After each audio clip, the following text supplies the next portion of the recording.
Parents మెచ్చిన university సంకల్ Chand Patel university Gujarat. జరిగిన ఇష్యూలో మహేష్ బాబు గారి ఇష్యూలో అది సడన్గా జరిగిపోయింది. కానీ మీరు క్షమాపణ చెప్పిన తీరు తెలియక ఎవరి మనసులో అయినా నొప్పించుంటే క్షమించండి లేదు, స్ట్రైట్ ఫార్వర్డ్గా నేను ఇలా అన్నాను, ఇది తప్పు, సారీ, అంత స్ట్రైట్ ఫార్వర్డ్గా చెప్పాను. మహేష్ బాబు గారి ఫ్యాన్స్ కూడా చాలా తక్కువ సమయంలో దాన్ని చాలా బాగా రిసీవ్ చేసుకున్నారు. ఈ గుణం ఎలా అలవాటైంది? కాదండి, మనం మనుషులం కదా, మనం దేవుళ్ళం కాదు కదా. ఖచ్చితంగా పొరపాట్లు ఉంటాయి, తప్పులు ఉంటాయి, అన్నీ ఉంటాయి.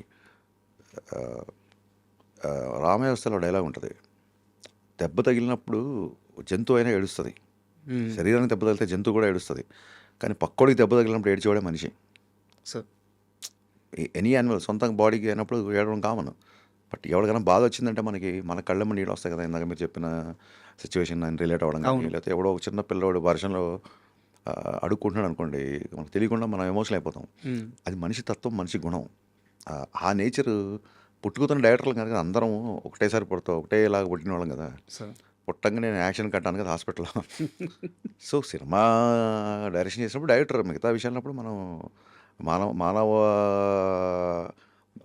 మనోభావాలు కానీ, ఉద్వేగాలు కానీ, అవన్నిటిని రెస్పెక్ట్ చేయాలి డెఫినెట్గా.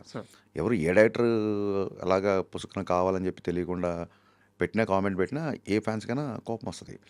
సో పొరపాటు జరిగింది. అది మళ్ళీ చాలామంది కొంతమంది ఫేక్ ఏ అది ఇది అనుకున్నారు. కాదండి, అది పొరపాటున నేనే చెప్పానని.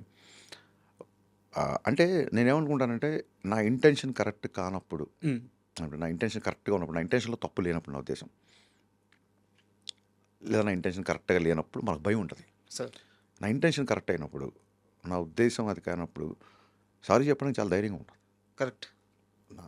నాకు సారీ చెప్పడానికి నేనేం గొప్ప ఉండడం లేదా ఇంకా చాలా ఉత్తమం ఉండడం అని చెప్పుకోవట్లేదు. ఆ ధైర్యం నాకు ఉంటుంది.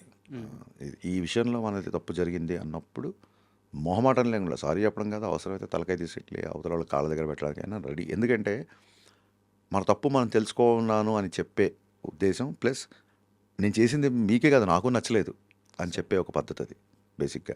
అది ఎందుకు చేసాం, పొరపాట్లు చేసాం, స్పీడ్లో చేసాం, ప్రెషర్లో చేసాం, అవన్నీ తర్వాత ఆ ఎక్స్ప్రెషన్ ఖచ్చితంగా ఇచ్చి తీరాలి.